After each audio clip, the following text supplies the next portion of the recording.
So here we are, only 11 days away from election day. Yes, we're in real crunch time right now. It's gone by fast. We're almost in the single digit days.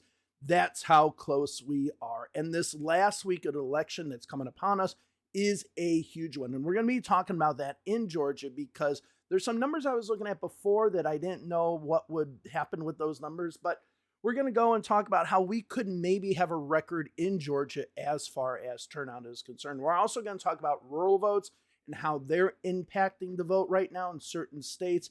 And then finally, we're going to get to Florida and explain why Florida has just gone absolutely belly up for the Democrats. It's just not a state in play anymore. But let's go ahead and start with Georgia because that's kind of the interesting news for me. Now, before we get into the video, two things I want to mention. If you're interested in reading a lot of the stuff that I go a little bit more in depth with sometimes, not on these videos, please go to my Substack and subscribe to it.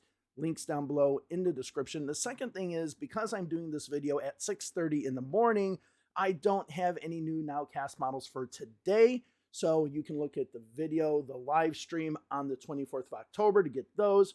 But in tonight's live stream, I will have the updated nowcast. So no nowcast in this video. All right, so let's go ahead and start off with Georgia, which I'm seeing some really interesting things, and that Georgia could possibly break a turnout record. Now, Georgia is historically a low turnout state. In the last election, presidential election, it only had a 66.2% turnout rate, which was substantially lower than a lot of other states we're looking at, such as Arizona, Nevada. They're up in the high 70s, 77, 78%. So Georgia is relatively low and always has been. As of right now, we have 32% of the vote in, around maybe 33% of the vote in, depending on the time this is being recorded and you're looking at it right now.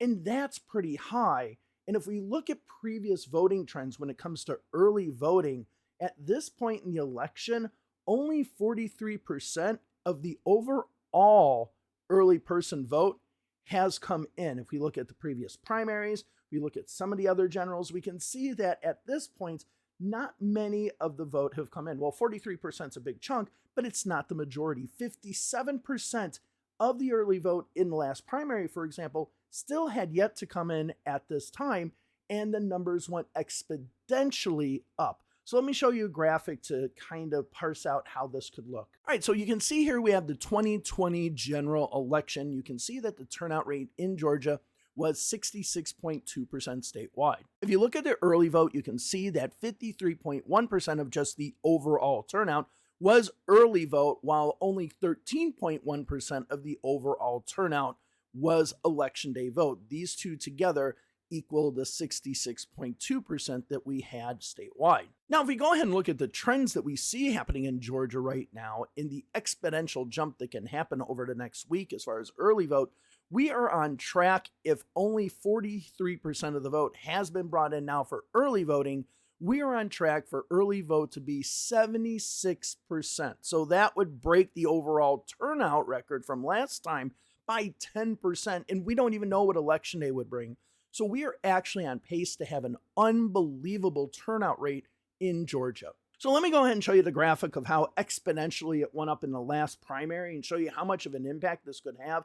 And luckily for Democrats, when we have these exponential gains, they usually help the Democrats. Maybe not in some of the counties that are problems for the Democrats right now, like Richmond and Chatham County, Clark County, and so on. Maybe not as well there, but in places in and around the metro Atlanta area, it does seem to do quite well for the Democrats. You start seeing Gwinnett, DeKalb, Fulton increase exponentially. And if those rural counties have kind of already gotten their votes in, then these last 4 or 5 days of the election can have a huge impact on the Democratic numbers. Now, do I think that 76% turnout just comprised of early voting is going to happen? No, probably not. That's ridiculous. But one of two things could happen. One, we could see at least quite a bit of a rise. The regular number, 15 to 20% show up on election day as far as the overall turnout is concerned. And we still break a record. That's absolutely true. That absolutely could happen. The second thing, and this is what you'd have to worry about if you're a Democrat, is if that early vote number then just plateaus. What if we get to the last 5 days of the election, and all of a sudden the line just flattens and we don't have this exponential rise. For the Democrats to win Georgia, they really need to have that exponential rise those last few days of early voting, in-person early voting, because as of that later point, you start seeing a flatlining as far as mail-in ballots as well. So you're probably not going to rely on them that much anymore. So this is possibly a good trend for Democrats. But one thing that is absolutely certain right now is that the rural vote is dominating the state of Georgia. And it is that rural vote that's really having an impact when we really talk about early in-person or even early mail-in votes in a lot of these states. John Ralston, the Nevada aficionado of Nevada, he went ahead and talked about how right now in the early vote, it's the rural areas that are really, really showing up the most and offsetting any Clark County or Washoe County gains that we're seeing right now. So this is something that we need to keep an eye on in Nevada, but hopefully if you're a Democrat, those Clark County numbers will go up, those Washoe County numbers will maybe edge out a little bit for you, even though the registration is essentially even in that county. But right now he's talking about how the rural vote is having an impact. But it's not just Nevada we've seen that in.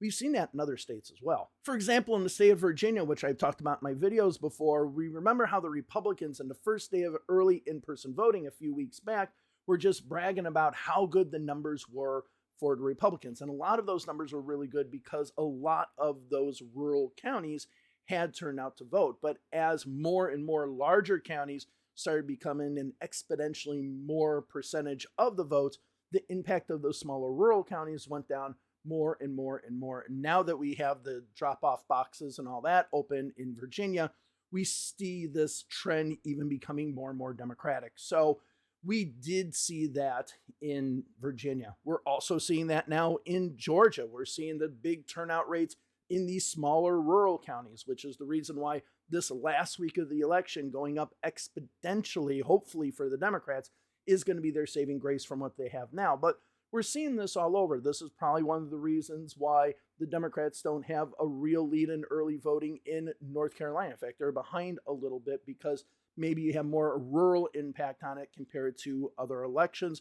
Same thing with Pennsylvania. It does seem like the rural vote has a lot more impact in early voting, and Arizona as well. So we are seeing these rural votes having this early impact, which might make the numbers look much more Republican, and that the urban areas, while not necessarily having lower turnout rates, just having less of an impact than what we've seen before. So if we compare early voting numbers from previous elections and kind of my nowcast model and other things for this election, we might see a little bit of a more Republican skew, and that just might be because the rural votes are turning out more. So keep an eye on this. Let's see how Clark County, the metro Atlanta area does, the big counties in North Carolina. Let's see how those do over the next 5-6 days.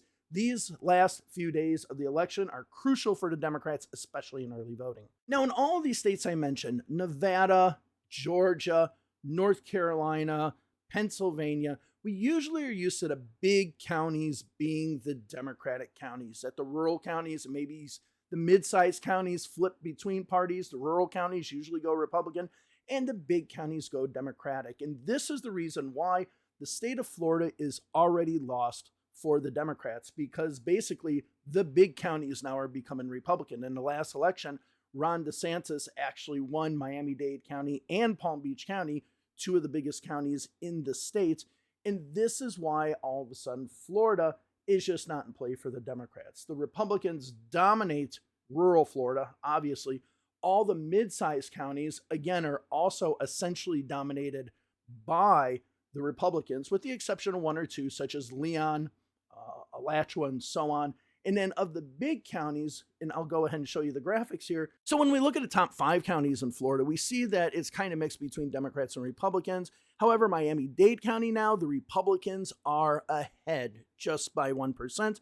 That will probably grow. Broward, Palm Beach, and Orange County are stronger Democratic counties, and Hillsborough County, one that the Democrats really rely on, they are now behind when it comes to turnout. Now, if we go to Duval County, which is another county that the Democrats kind of need to be successful statewide, they're now down by nearly 3% in overall turnout rates. So that is an issue. Pinellas County is one of those ones that even though you have a lot of Republicans, they can be more moderate Republicans. But when we look at Lee County, Polk County, and Brevard County, those are not moderate Republicans. And you have the Republicans dominating in that. So when it comes to Florida, I think people are still in this mindset that it's a swing state, when over the last 2, maybe 4 years, it has become a very, very, very Republican state.